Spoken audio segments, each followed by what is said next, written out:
For TSD's History in Plain Sight, where we take you inside of historical places right here in Memphis that you drive and walk by every single day, but may not know the story behind.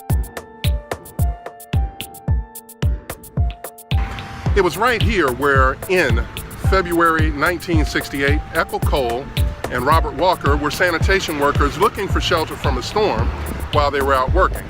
They got in the back of the sanitation truck, and about a block from here were crushed to death. And it was that event that set off the Sanitation Strike here in Memphis that brought the Reverend Dr. Martin Luther King here for his final journey. If you've ever wondered what would drive men to strap a sign to their chest declaring, "I am a man," the deaths of Echol, who was 36, and Robert Walker, who was 30, can shed some light.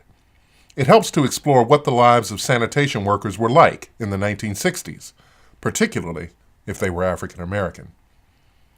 First of all, the practice of segregation did not stop at diners or on buses.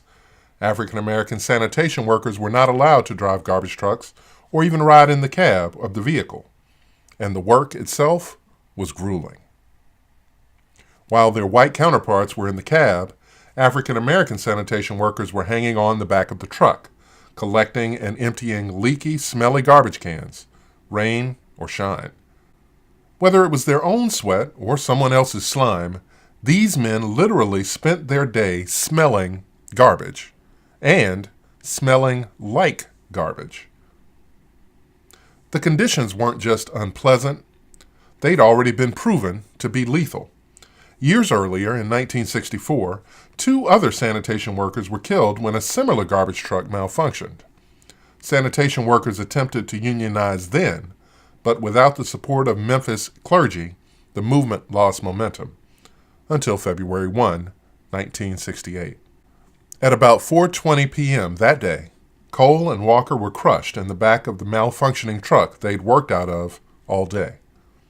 Less than 2 weeks later, on February 12th, more than 1,000 workers walked off the job and put on their iconic signs.